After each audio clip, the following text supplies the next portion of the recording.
All right, everyone, welcome back to another episode of Cutlass Classroom. Today, we're going to keep going on into our second part of the influence tactics episode that I started last time. If you remember, if you haven't seen that one, I just covered that last episode, but we talked about rational persuasion. We went through apprising. We went through how to use inspirational appeals. We went into ingratiation, and then we went into the consultation influence tactics. So if you haven't seen those and you're a first-time watcher, you'll want to go out and check out episode one of that, see what we talked about, review and brush up on those, did a little bit of introduction of what influence tactics are about, how they relate to power bases, and those kind of fundamentals before we dive in. So with that said, welcome back to anyone who's been watching. Thanks for taking time again for joining me. And anyone watching for the first time, welcome to my channel. And as always, like most will say, check it out and hit that subscribe bell, get the notifications, and it'll keep you informed of what we're doing. And check out some of the other videos that I've developed so far. And as always, appreciate your comments, good and bad. Thumbs up, thumbs down, either way I'm good, but just give me good feedback and I'll adjust it as we go through these and I produce more videos. So, all right, if you're ready, let's get into the next 5. All right, so the next one that we're going to get into, number 6, is going to be called an exchange tactic. So this one you see frequently. It's basically a this or that kind of exchange approach, and it's really the art of negotiation that you're getting to at this point. So I may need to influence someone. I've tried again. Let's go back to what I talked about at the beginning. You start with number 1. You start with rational persuasion. You start working through these different influence tactics. So I try to influence with a rational persuasion tactic. I watch the response, see if they're going to change their behavior and do what I need them or what I want them to do. Great. If they do, great. If not, let me try another one. Or perhaps I'm blending a couple of them together and I'm just seeing if I get a good response. And it all comes down to knowing your people and really what motivates them. And I'm going to get into that at the end when I talk about some of the guidelines for using these influence tactics. But this art of negotiation is important. So this is where you're making trade-offs, right? You want to get something done, right? Maybe you got a little bit of a resistant target here. They're not really buying into you personally. They're not buying into the other forms of influence that you've been using.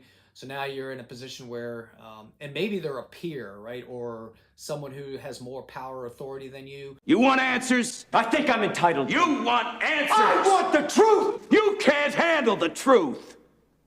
Because typically you're not going to negotiate per se with your subordinates in this way. But this is when you've got people that have equal but different resources that you need to influence to help you get things dine.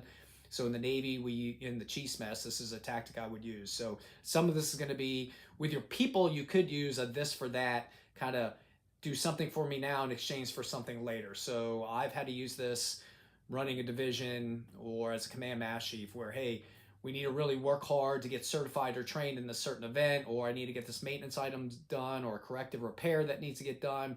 And I know we're going to have to work late outside normal working hours. I need you to do this for me. On the back end at some later time, I'll give you this certain amount of time off, or I'll give you something that you really want or deserve for doing that. In some cases, it may be a reward. In many cases, praise is going to work. So there is an exchange with your people. But when you're going to look at your peers and leading across or up, this just may be the exchange of something that you have for something that they need. Okay, so it might be, hey, if you help me out with this kind of thing, I'll get you on the back end at some other time. And that may be an open-ended offer, it may be a closed-ended offer, but that's something you'll negotiate with the person.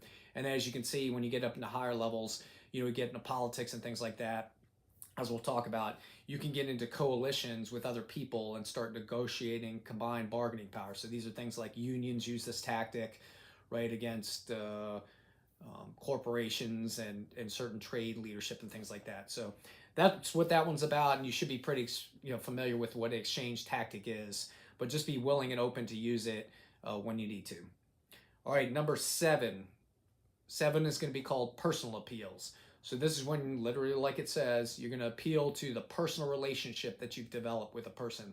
Perhaps it's a professional acquaintance or relationship professionally that you have with someone. Perhaps it's a friendship with someone, but you're really going to appeal to someone's sense of loyalty, and that's what you're going to appeal to. So it doesn't have to just be a personal relationship. It could be appealing to their professionalism and their sense of loyalty to the organization or what they should be doing as a professional.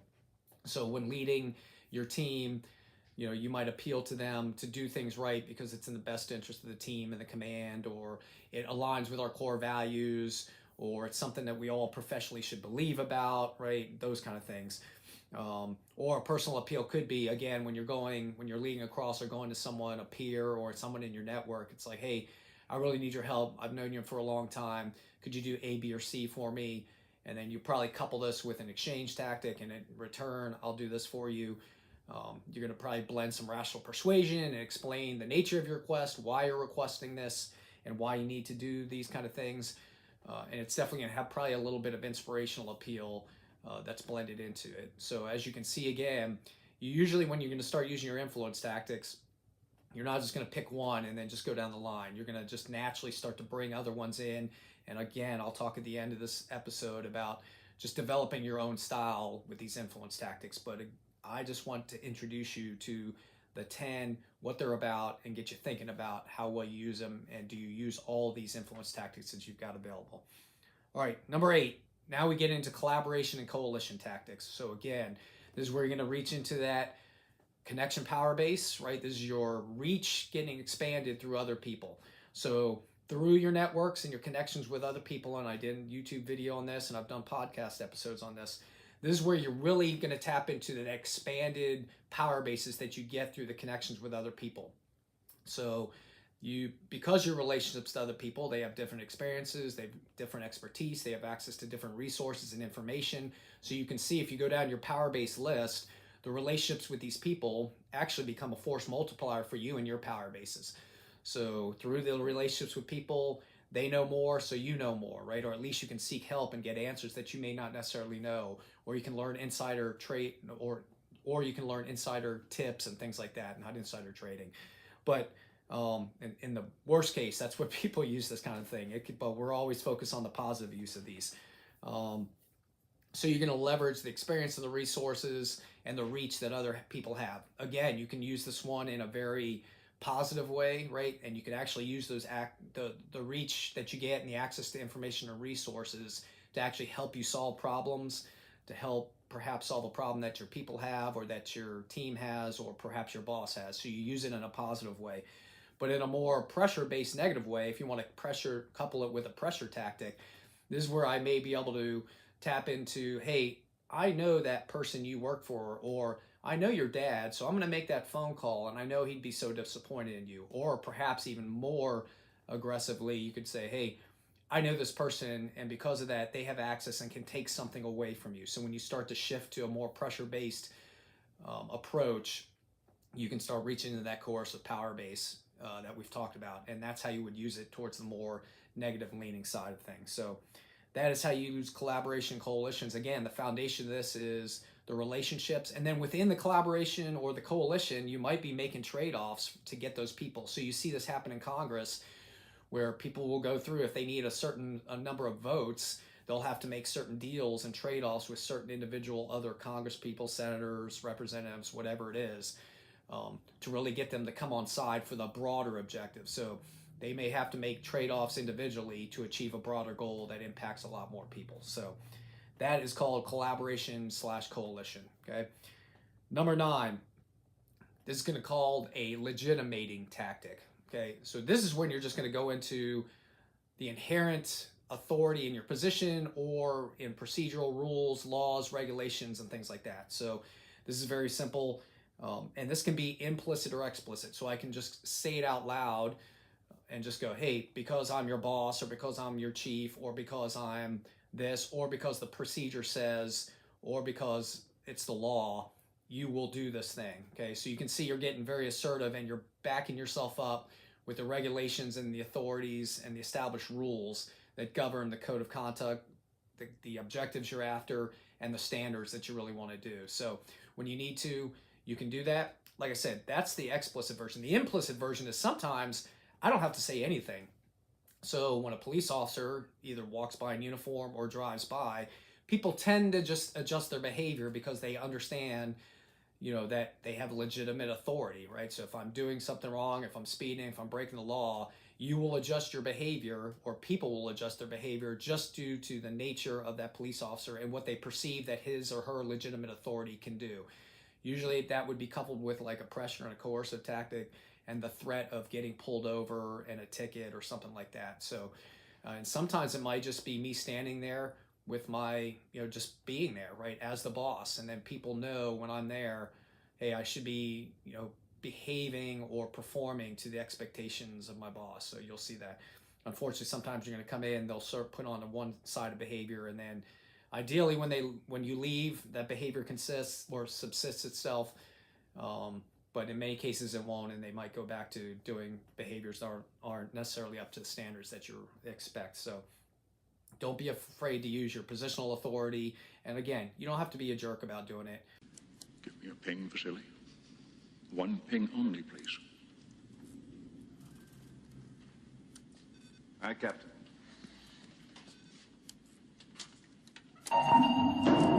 Right. In many cases, people know who you are. If you demonstrate you have strong expert and personal power, you've got credibility, you've developed trust with your team, you can just show up, and then they'll know, what's going on. And in many cases, like when I was a nuke, operate nuclear power plants, we knew when we're doing a reactor startup or some kind of evolution, we were following the procedure. So that was an implicit kind of understanding that we follow procedures, right?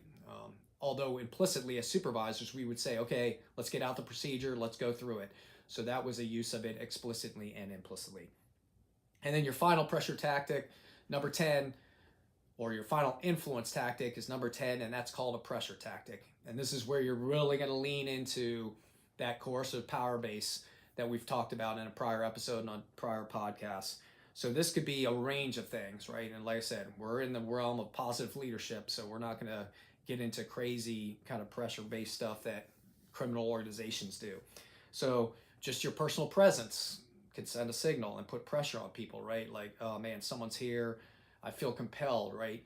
And like I'll mention, just knowing your people and what motivates them, and know what things they don't want to do. So in some cases, when you're there and they're performing a certain way, they'll know that they don't want to disappoint you, so they'll up their game a little bit. Maybe they'll put a little more effort in. So bringing pressure doesn't need to necessarily be a bad thing.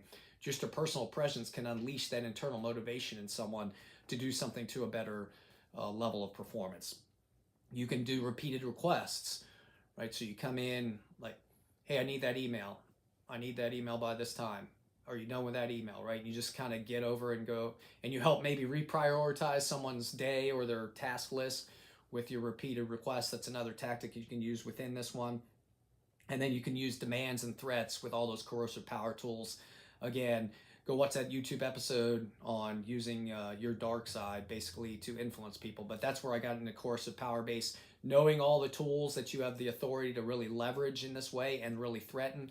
But it really comes down to, again, knowing your people, knowing what they value, and knowing the cost that you can impose that will have an impact, or at least the threat of imposing that cost that will get them to change their behavior. Again, you're probably getting down into more resistant influence targets at this point. You've used a variety of tactics. You've appealed to their sense of loyalty and things like that. You've tried to use, get people to come along and sit down with them, maybe two or three of you on one person going, hey, what's going on? You've done coaching, you've done performance counseling, and none of that's worked. So now you got to reach into that coercive power base and start using more pressure-based influence tactics. So those are the second group of 5.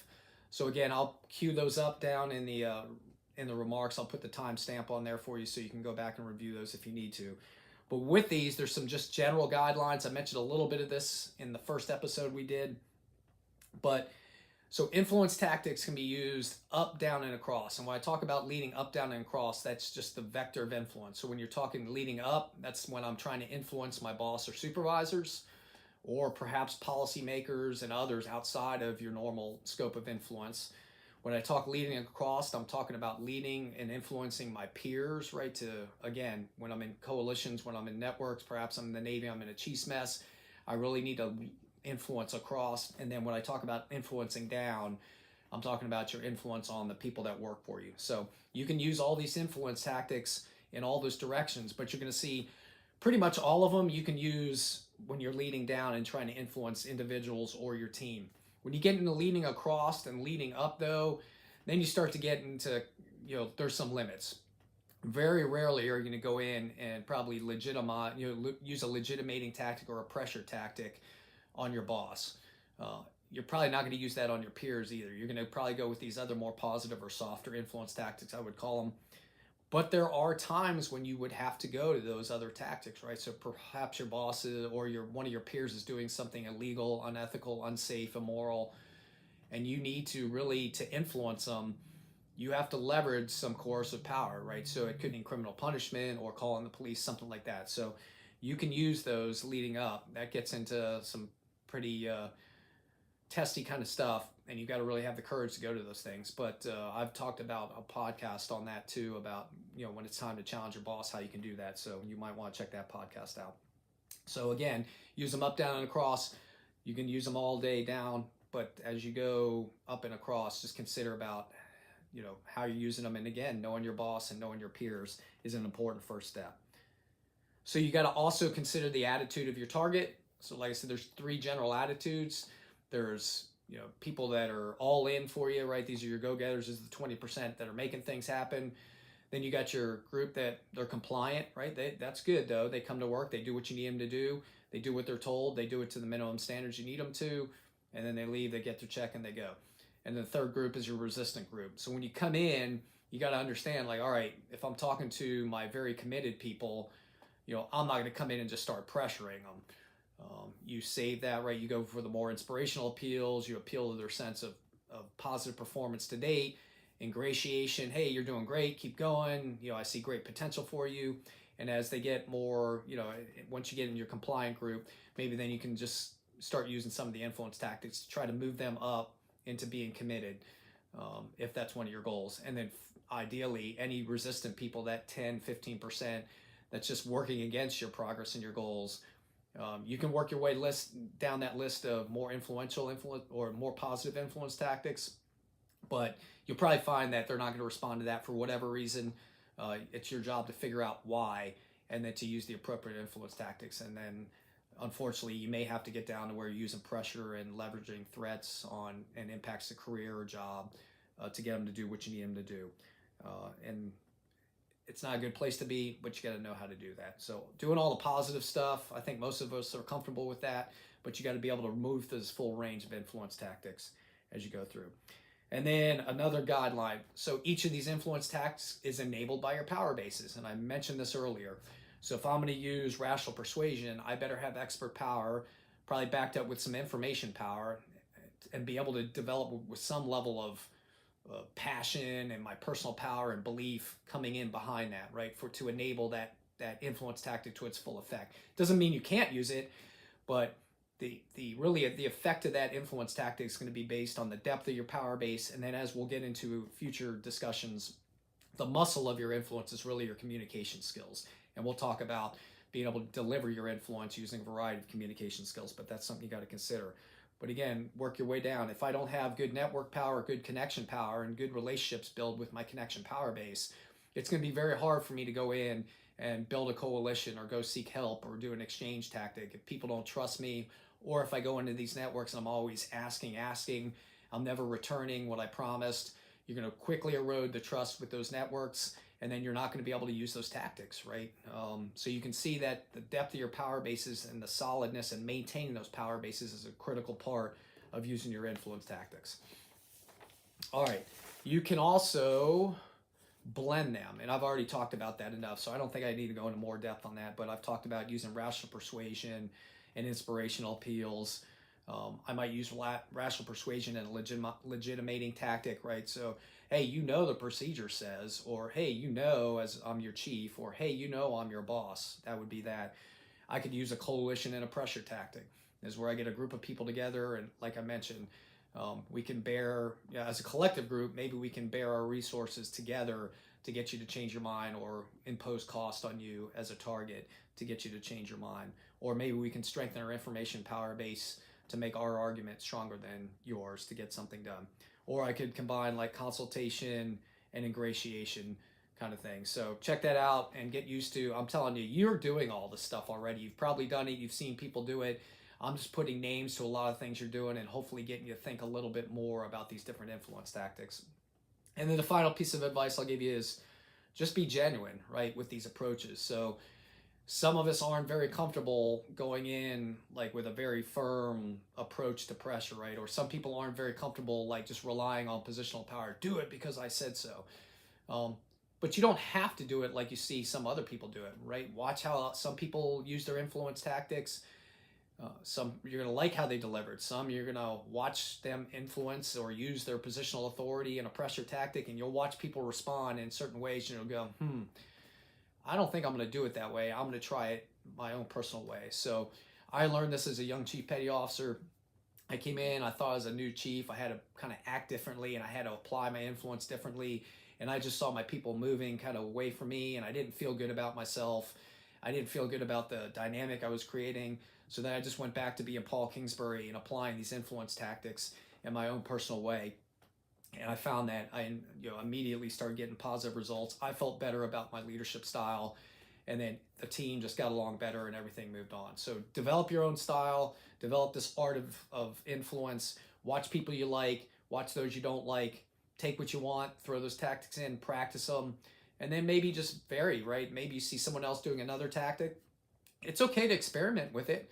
People practice this stuff all the time, believe it or not, in mirrors and stuff, how they're going to engage on these. But just be your authentic self when you're using these influence tactics. Okay, so I think that covers it for this is part 2. Thanks again for watching. Again, chapter 2 of the Chief Petty Officer's Guide is going to be the chapter that covers it. That's the fundamentals of CPO-powered influence. All 10 of these influence tactics are covered there. I think in the next couple episodes, we're going to start getting into communication skills. That's the third component. So you've got your tools, which are your power bases. You've got the techniques of which you can use these tools. That's your influence tactics. And now we got to get into talking about how you build that muscle of influence, and that's through your communication skills. So until next time, take some time to reflect, think about what you've learned, and then go out and apply it and make a positive difference in your personal and professional life. And I'll see you in the next video.